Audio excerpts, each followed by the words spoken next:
This is going to be 8th grade U.S. History for Mrs. Decker's class. This is your Industrialization and Reform Culture test.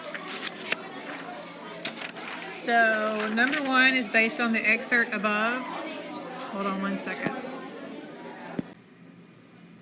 So, the Cane Ridge, Kentucky, August 1801 excerpt. That's from an autobiography of Reverend James B. Finley in 1853. A vast crowd, supposed by some to have amounted to 25,000, was collected together. The noise was like the roar of Niagara. The vast sea of human beings seemed to be agitated as if by a storm. I counted 7 ministers, all preaching at one time, some on stumps, others in wagons. Some of the people were singing, others praying, some crying for mercy in the most piteous accents, while others were shouting. While witnessing these scenes, a peculiarly strange sensation, such as I had never felt before, came over me. My heart beat tumultuously, my knees trembled, my lip quivered, and I felt as though I must fall to the ground. A strange supernatural power seemed to pervade the entire mass of mind there collected. If you will need bus water to head to the buses, they are fixing to leave. Get to your buses now. So number 1, which description best summarizes the events Reverend Finley witnessed? A, this is a battle during war with Britain. B, this is a women's right meeting at Seneca Falls. C, this is a revival meeting during the Second Great Awakening. D, this is a group of Mormons moving westward during the era of manifest destiny.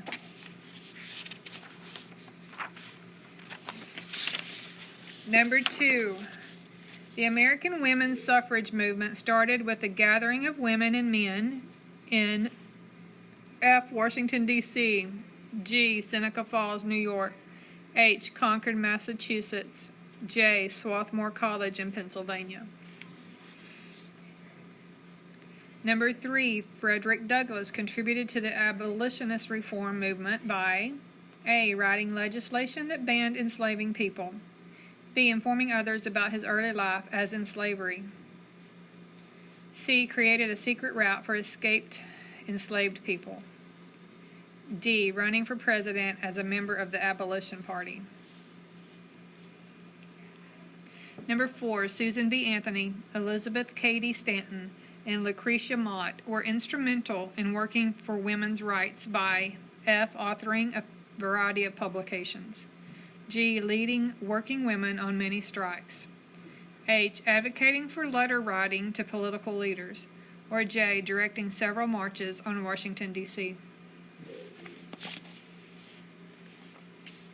Number 5. Which reformer is the author of the excerpt above? Is it A. Harriet Tubman, B. Sojourner Truth, C. Harriet Beecher Stowe, or D. Elizabeth Cady Stanton? The excerpt is from the Declaration of Sentiments of 1848. It says, "Such has been the patient sufferance of the women under this government, and such is now the necessity which constrains them to demand the equal station to which they are entitled. The history of mankind is a history of repeated injuries and usurpations on the part of man toward women, having in direct object the establishment of an absolute tyranny over her." So they're asking which reformer is the author of that excerpt. Number 6, which social concern did these publications have in common? So they're talking about Uncle Tom's Cabin, the North Star, and the Liberator. Which social concern did these publications have in common? Was it F, opposed slavery, G, opposed abolition, H, supported women's rights, or J, supported factory reforms?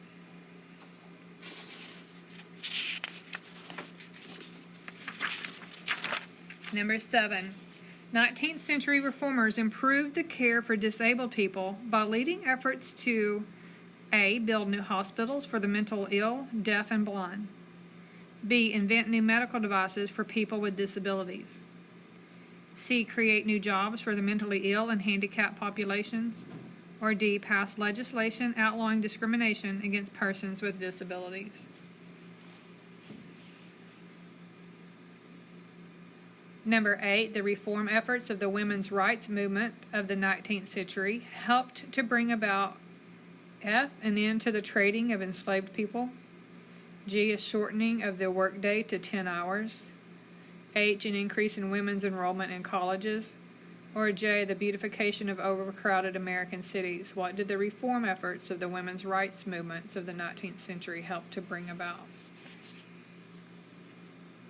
Number 9, how did the Second Great Awakening impact American society?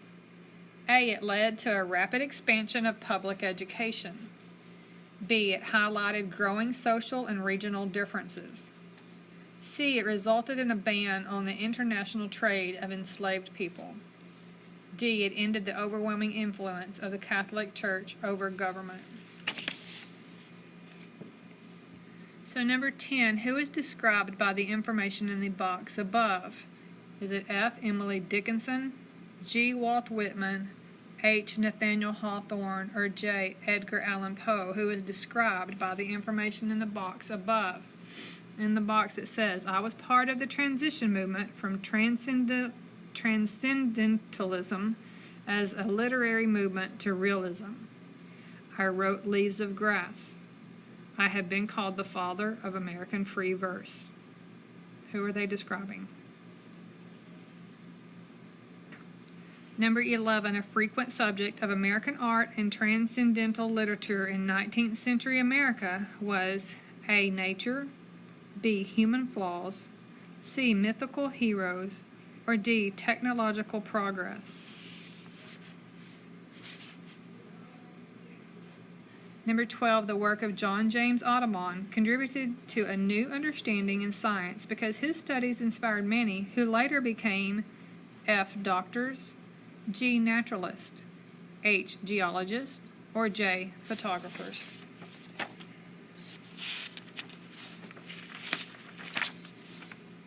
Number 13, Horace Mann, Dorothea Dix, William Lloyd Garrison. The above are all associated with which type of reform? A, democratic, B, social, C, economic, or D, political. Number 14, how was the Hudson River School a distinctly American style of painting? F, artists painted landscapes to show man's connection with nature. G, artists moved away from realism and used abstract shapes and colors. H, artists showed how industry and progress were destroying the environment. J, artists connected Greek and Roman myths to the American historical events.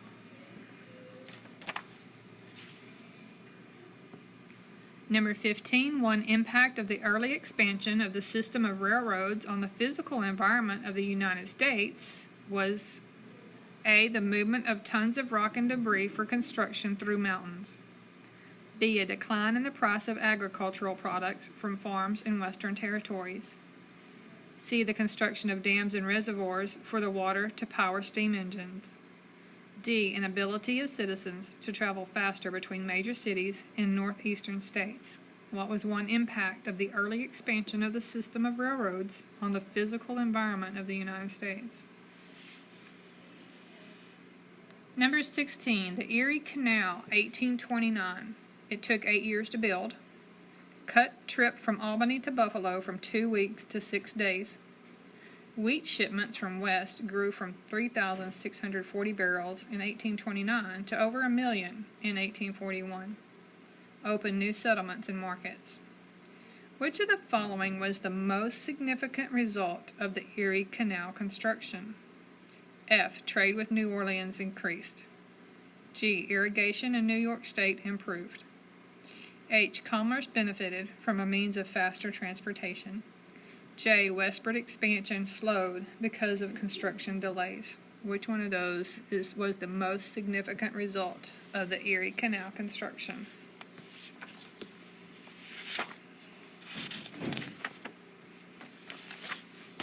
Number 17, an Irish immigrant arriving in the United States in the mid-19th century would have most likely found work A, on a farm in the Midwest, B, in a factory in the Northeast, C, in a mine in the West, D, on a plantation in the South.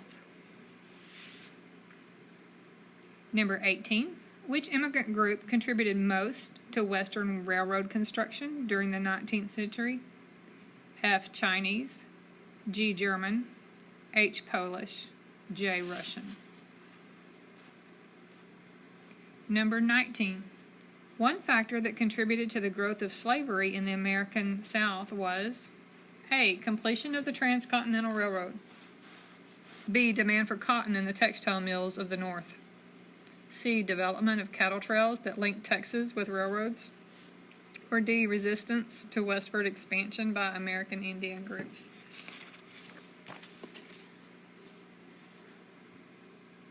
Number 20. Which of the following developments led to the expansion of slavery in the 19th century? F. Creation of the steamboat, G. Invention of the cotton gin, H. Blockade of southern states, J. Establishment of the Underground Railroad. Number 21. Complete the analogy. Cotton gin, blank. Steam engine, blank. A. Manifest destiny, popular sovereignty. B. Textile manufacturing, lumber industry. C. Expansion of slavery, industrial development. Or D. Expanding democracy, growing sectionalism.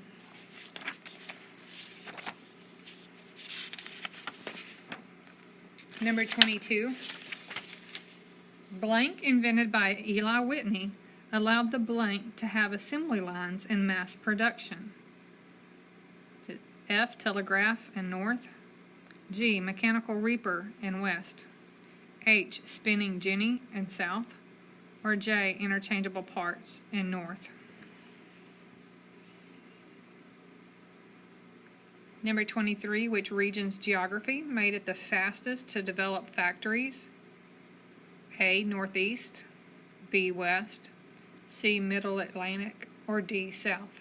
Which region's geography made it the fastest to develop factories? Number 24. Economic differences before the Civil War. Northern states, textile manufacturing. Southern states, cotton plantations. Northern states, significant urban labor force. Southern states, rural labor force. Northern states support high tariffs. Southern states oppose high tariffs. Which of the following is an accurate statement based on this information in the table? F. The North was more industrial, while the South was mostly agricultural. G. The North depended upon foreign imports to feed its population. H. The South had a higher standard of living than the North. J. The South's population primarily lived in large cities.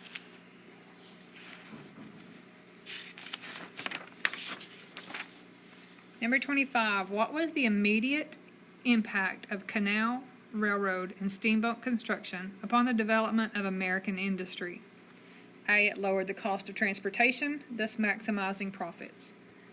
B. It highlighted labor problems, thus encouraging social reformation.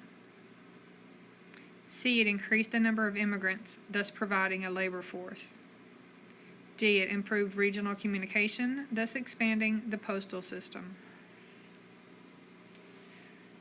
Number 26. Innovations, immigration, tariff policies. Which of the following is the best title for the list above? F. Contributors to the plantation system. G. Contributors to the growth of industrialization. H. Detriments to industrialization. Or J. Detriments to colonization. Number 27. Eli Whitney's introduction of interchangeable parts had what effect on U.S. manufacturing? A. Workers could assemble machines much quicker. B. Fewer parts were needed for machinery. C. Steam engines broke down less often. Or D. Prices of machine parts became much higher. Number 28. Which term belongs at the top of the graphic above? Is it going to be F. Mercantilism, G. Individualism, H. Colonization, or J, industrialization? Which one of those terms belongs at the top of that graphic above?